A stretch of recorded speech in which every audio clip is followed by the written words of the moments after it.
Welcome to Vlogmas Day 3.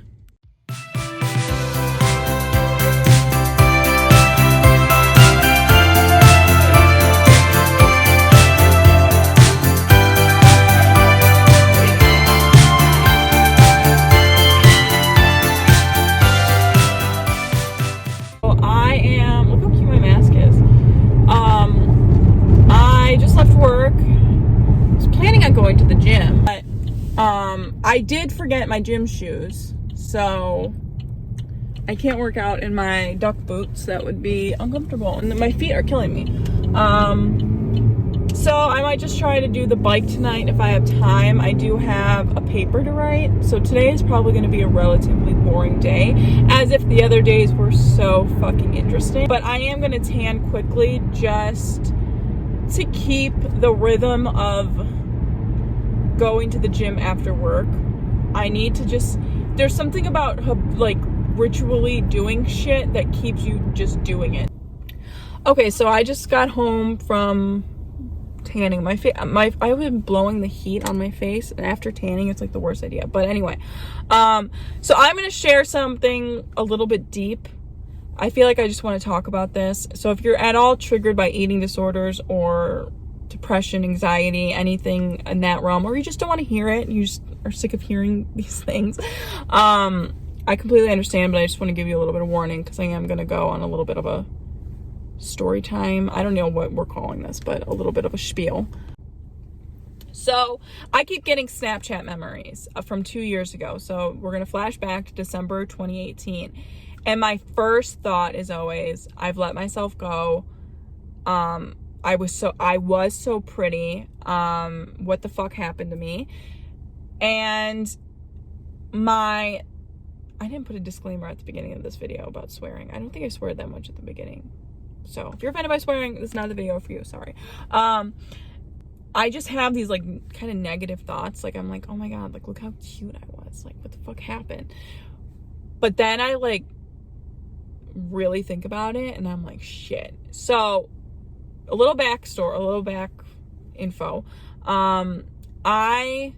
During the bulk of my weight loss, I lived at my grandparents. My parents' house was under renovation, and we were down to one bathroom here. So my sister and I moved to my grandparents' house, where I lived there from like March or May till December. And when I moved back home, it really triggered my binge eating, which I dealt with binge eating, and that's how I got morbidly obese.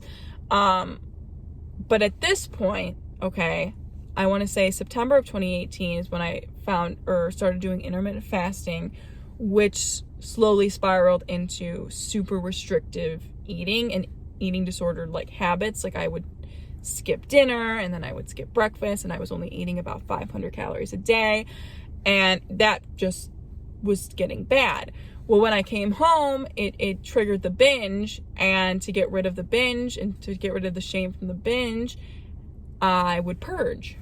About the purging, and it was really bad in the month of December, and it was getting so bad that I was passing out. I just wasn't doing well. But the reason I went so hard in December was because by December 31st, if I didn't see that 150 on the scale, I was going to be a mess. That was my one goal, my one determination, I didn't give a shit about anything else. I needed to see that number on the scale. So it just became this even more of an obsession. Mind you, during this whole thing, I was head over heels for somebody who did not remotely feel the same way. And I thought, if I lose more weight, I'll be enough for them. They'll like me. You know, I'm too fat right now. And these were the things that I told myself. So you need to lose weight because you're not good enough. It just was it was just so unhealthy. But I was like, no, I'm losing weight. Like that's healthier than being fat. Like what you couldn't tell me anything at that time. And nobody knew. And it was like this big secret. And I felt so much shame. I felt shame for binging. I felt shame for purging. I felt shame. So I would go to the gym, and then that would make me feel better because I was like, you know, being productive.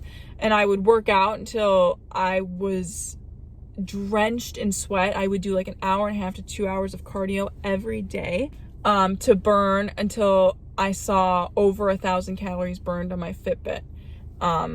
And I wouldn't leave the gym until I saw that number. Like, I was like, no, you need to. And mind you, I wasn't keeping down food at this time. So when I look back on these pictures, I think you're a failure. Like, I think look how thin you were. Because I've always, for the longest time, equated being thin and being thin with being pretty, and being pretty with being happy.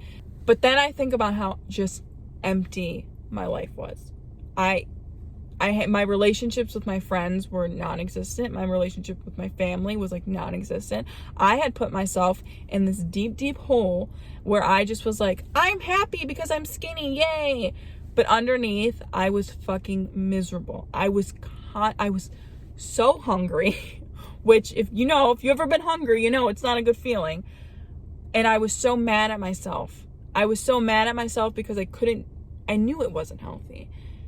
But at this point, I had this Instagram, and I was growing numbers on Instagram, and I just was getting this attention, and it was like this, I don't even know, this, I created this monster. And the person that I am, the person I've always been deep down, was fucking miserable.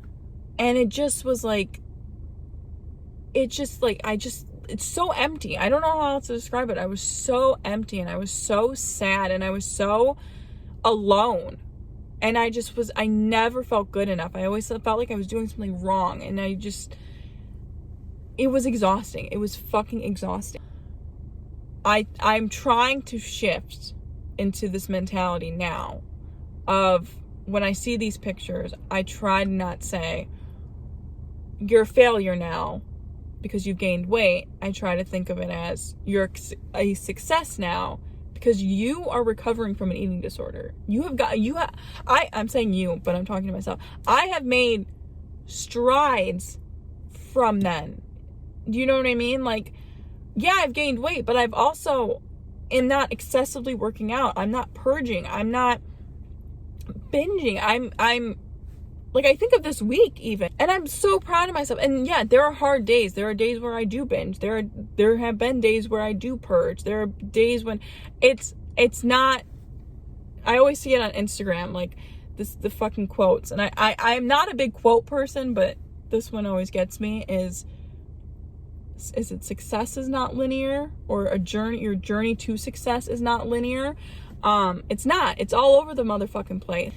It just feels like a knot, that I just can't get. You know what I mean? And it's like I always want to talk about it. And then I did make a video on this subject, but I didn't go. Not that I'm really going into detail now, but I'm just kind of flashbacking because December was just really bad. But yeah, I don't know. It's just crazy. It's just crazy because I think of my life now, and I think about how much happier I am now just with everything. Like, my relationships with my friends, my family, those are the things that matter. And because it's been instilled in my head for my entire life that if you're not pretty, you shouldn't be happy. Like, that's just what I was not really raised to believe, but that's just what I've always believed. Like, I always were like, pretty people are the happy people, and pretty people are the loved people. But that's not fucking true, because every single person deserves love. Every single person deserves happiness. And why would I be an exception to that? If I truly believe that, I wouldn't be an exception to that. You know what I mean? So it is freeing, because I feel like I've definitely gained a lot of confidence. Even though I've gained weight, I've gained confidence. I've become happier. And again, there are days where I'm like, oh my God, like it takes over. But I would say 9 out of 10 times I'm good. And that's all you could want out of life, is just to be like, I'm good. And that is a very freeing feeling. And, I do want to just, because I know how lonely, and that's why I want to talk about it, because it's extremely hard for me to talk about it. As you can tell, I'm all over the place. But I know if you're struggling with it, it's very, very isolating. It's very, very lonely. You do feel like you're the only one. And there's so much shame, and you don't want to talk about it. So you know, if you don't want to talk about it, that's fine. My DMs are always open on Instagram. It's down below. It's realizing that you have a problem that takes a lot, like, because I never wanted to admit to myself that I had a problem, but I started going to therapy. I need to start going again. COVID hit and, you know, therapy, but I need to start going again. I know therapy, it just, there's more to it. But anyway, I'm gonna go in and I have a paper to do, so I probably will just end the vlog here. I know it's not a very entertaining day, but I need to work on this paper. I need to get this edited, and it'll just be easier for me to edit, less time. So yeah, I know I'm like a day behind, but we're probably just gonna stick to the schedule because I don't know. We'll figure it out. We'll figure it out as we go. No rules, right? There are rules probably, but I'm not a rule follower. So anyway, I feel like there's something else I needed to add, but I forgot. The sunset is beautiful. Beautiful. All right. I will check in with you guys tomorrow. Did I already say that I'm going to go to my friend's house, try to be a little bit more entertaining tomorrow? But yeah, hope you guys have a blessed day. And yeah, see you tomorrow.